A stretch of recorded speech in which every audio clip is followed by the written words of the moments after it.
Hello friends, welcome to our channel forensics for you. मैं आदित्य और आज हम इस वीडियो में बात करेंगे ब्लड और ब्लड के कंपोजिशन की। ब्लड क्या है? What is blood? Blood fluid connective tissue है। फ्लूइड मीन्स सॉलिड पार्टिकल्स का किसी लिक्विड में सस्पेंडेड होना। तो इसमें क्या होता है कि प्लाज्मा में ब्लड सेल्स सस्पेंडेड होते हैं। कनेक्टिव मीन्स ब्लड जो है वो विभिन्न बॉडी ऑर्गन्स को आपस में कनेक्ट करता है।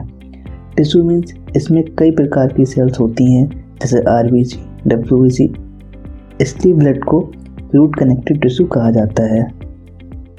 ब्लड हमारे बॉडी वेट का 8% होता है। ये सामान्यतः 5 से 6 लीटर होता है। इसकी स्पेसिफिक ग्रेविटी 1050 से 1060 होती है। इसकी विस्कोसिटी पानी से 4 से 5 गुना ज़्यादा होती है और इसका पीएच लगभग 7.4 होता है। अब हम बात करेंगे ब्लड के कंपोनेंट्स की। अगर हम ब्लड को एक टेस्ट ट्यूब में लेकर उसे सेंट्रीफ्यूज करें तो एक निश्चित समय बाद उस टेस्ट ट्यूब में ब्लड के 3 पार्टीशंस देखने को मिलते हैं। इसमें सबसे ऊपर प्लाज्मा होता है। प्लाज्मा की डेंसिटी ब्लड कंपोनेंट्स में सबसे कम होती है, इसीलिए ये टेस्ट ट्यूब में ऊपर रहता है। इसे ही सुपरनेटेंट कहते हैं। सबसे नीचे रेड ब्लड सेल्स होती हैं। आरबीसी ब्लड का मोस्ट डेंस कंपोनेंट होता है। टेस्ट ट्यूब में ऊपर होकर प्लाज्मा और नीचे आरबीसी, तो बीच में एक वाइट लेयर दिखती है, इसे बफी कोट कहते हैं। बफी कोट में वाइट ब्लड सेल्स और प्लेटलेट्स होती हैं। ब्लड के कंपोनेंट को समझने के लिए हम इस डायग्राम की मदद लेंगे। सबसे पहले ब्लड को 2 पार्ट्स में डिवाइड करते हैं। पहला हो गया प्लाज्मा, दूसरा सेल्स। सेल्स को ही हम फॉर्म्ड एलिमेंट्स कहते हैं। सेल्स को 3 पार्ट्स में डिवाइड करते हैं। या सेल्स 3 तरह की होती हैं। पहली एराथ्रोसाइट्स, इनको हम रेड ब्लड सेल्स या आरबीसी कहते हैं। दूसरी होती हैं ल्यूकोसाइट्स और तीसरी प्लेटलेट्स। ल्यूकोसाइट्स को डब्ल्यूबीसी या वाइट ब्लड सेल्स कहते हैं। डब्ल्यूबीसी को 2 पार्ट्स में डिवाइड किया गया है। पहली ग्रेनुलोसाइट्स, दूसरी एग्रेनुलोसाइट्स। ग्रेनुलोसाइट्स वे सेल्स होती हैं जिनके साइटोप्लाज्म में ग्रेन्यूल्स होते हैं। फर्दर ग्रेनुलोसाइट्स 3 तरह की होती हैं। पहली न्यूट्रोफिल्स, दूसरी यूसिनोफिल्स और तीसरी बेसोफिल्स। एग्रेनुलोसाइट्स वे डब्ल्यूबीसी होती हैं जिनके साइटोप्लाज्म में ग्रेन्यूल्स नहीं होते हैं। ये 2 तरह की होती हैं, मोनोसाइट और लिम्फोसाइट। प्लाज्मा ब्लड में लगभग 55% प्लाज्मा होता है। प्लाज्मा में 90 से 92% तक वाटर होता है और 8 से 10% बाद में hormones, gases, proteins, electrolytes, water, nutrients होते हैं।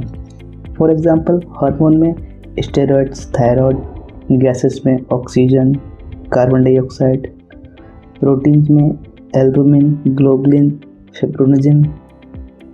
इलेक्ट्रोलाइट्स में कुछ कैटायंस जैसे सोडियम, पोटेशियम, कैल्शियम। एनायंस में chloride, phosphate, sulphate etcetera. Waste में urea, uric acid, creatinine, ammonia. और न्यूट्रिएंट्स में अमीनो एसिड्स, कार्बोहाइड्रेट्स, विटामिन्स और फैटी एसिड इत्यादि होते हैं। हीमोग्लोबिन ब्लड हीमोग्लोबिन के कारण ही लाल रंग का दिखता है। हीमोग्लोबिन एक पॉलीपेप्टाइड प्रोटीन से बना होता है जिसका नाम है ग्लोबिन। एराथ्रोसाइट, इन्हें ही आरबीसी या रेड ब्लड सेल्स कहते हैं। ब्लड में आरबीसी की मात्रा लगभग 45% तक होती है। इनका शेप सर्कुलर और बाइकॉन्केव होता है। आरबीसी की स्टार्टिंग में जब आरबीसी बनती हैं तब इनमें न्यूक्लियस होता है, लेकिन एक मैच्योर आरबीसी में न्यूक्लियस नहीं होता है। आरबीसी में लगभग 62.5% वाटर होता है और 35% में हीमोग्लोबिन, 25% में sugar, lipid, protein, enzymes etcetera होते हैं। आरबीसी का डायमीटर 7.3 माइक्रोमीटर होता है। बात करें इसकी थिकनेस की तो ये बीच में 1.2 से 1.5 माइक्रोमीटर तथा बाहर की तरफ 2 से 2.4 माइक्रोमीटर होती है। बर्थ के टाइम पर 1 माइक्रोलीटर में 6 से 7 मिलियन सेल्स होती हैं। एक एडल्ट मेल में एवरेज 5.5 मिलियन RBC पर माइक्रोलीटर और एडल्ट फीमेल में एवरेज 4.8 मिलियन RBC पर माइक्रोलीटर ब्लड में होती हैं। ल्यूकोसाइट, ये वाइट ब्लड कॉर्पल्स होती हैं। इन्हें ही WBC और वाइट ब्लड सेल्स कहते हैं। ब्लड में टोटल ल्यूकोसाइट 1% से भी कम होती हैं। ल्यूकोसाइट 2 तरह की होती हैं, पहली ग्रेन्युलोसाइट एंड दूसरी एग्रेनुलोसाइट। ग्रेनुलोसाइट्स के साइटोप्लाज्म में ग्रेनुल्स होते हैं, इसलिए इन्हें ग्रेनुलोसाइट्स कहते हैं। ग्रेनुलोसाइट्स 3 तरह की होती हैं, neutrophils, eosinophils and basophils. Total WBC में 50% से 70% न्यूट्रोफिल्स होती हैं, 1 से 4% तक यूसिनोफिल्स और 1% से भी कम बेसोफिल्स होती हैं। न्यूट्रोफिल्स को पॉलीमॉर्फोन्यूक्लियर ल्यूकोसाइट्स भी कहते हैं। न्यूट्रोफिल्स का डायमीटर 10 से 14 माइक्रोमीटर होता है। इनका न्यूक्लियस पर्पल कलर का होता है। न्यूट्रोफिल्स मल्टीलोब्ड होती हैं। इनमें 1 से 6 तक लोब्स हो सकते हैं। जितने लोब्स होते हैं उतनी ही ज़्यादा मैच्योर सेल होती है।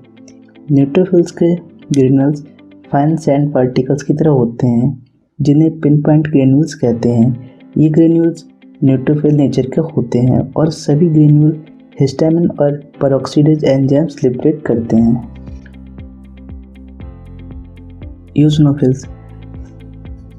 यूसिनोफिल्स का डायमीटर 10 से 14 माइक्रोमीटर तक होता है। इनका न्यूक्लियस पर्पल कलर का होता है, जो यूजुअली बाइलोब्ड होता है। इसके दोनों लोब्स क्रोमैटिन थ्रेड से जुड़े रहते हैं। यूसिनोफिल के ग्रेन्यूल्स कोर्स होते हैं। इनमें पेरोक्सीडेज कंटेंट ज़्यादा होता है और लाइसोजाइम्स भी होते हैं। बेसोफिल का डायमीटर 10 से 14 माइक्रोमीटर तक होता है। बेसोफिल का न्यूक्लियस यूसिनोफिल्स की तरह ही होता है। बेसोफिल का साइटोप्लाज्म ब्लू कलर का दिखता है। इनके ग्रेन्यूल्स भी कोर्स होते हैं। इनमें ग्रेन्यूल्स ज़्यादा होते हैं और इस कारण ये न्यूक्लियस के लिए एक बाउंड्री की तरह काम करते हैं। इनमें हिस्टामिन, हेपेरिन और EGFA होता है। लिम्फोसाइट्स, कुछ लिम्फोसाइट्स बड़ी होती हैं, जिनका डायमीटर 10 से 14 माइक्रोमीटर होता है।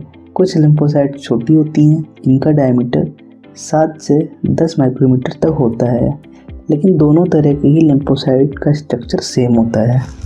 इनमें एक न्यूक्लियस होता है जिसका कलर पर्पल होता है।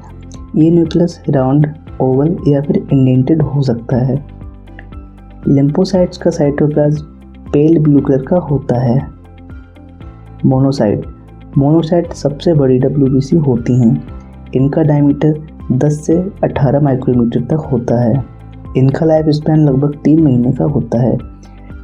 इनमें एक न्यूक्लियस होता है जिस पर पेल स्टेनिंग होती है। ये राउंड या फिर इंडेंटेड शेप का होता है। थ्रोम्बोसाइट्स, इन्हें प्लेटलेट्स कहते हैं। प्लेटलेट्स सबसे छोटी ब्लड सेल्स होती हैं। इनका डायमीटर 2 से 5 माइक्रोमीटर होता है। इनका लाइफ स्पैन 8 से 12 दिन का होता है। प्लेटलेट्स एक बड़ी सेल के टुकड़े होते हैं जिसका नाम है मेगा क्रायोसाइट्स। ये डिस्क शेप के होते हैं। आई होप कि आपको ये वीडियो पसंद आया होगा। अगर वीडियो से रिलेटेड कोई क्वेरी है या नोट के रिगार्डिंग कोई क्वेरी है तो आप हमें स्क्रीन पर दिए हुए ईमेल्स पर कांटेक्ट कर सकते हैं। Thank you.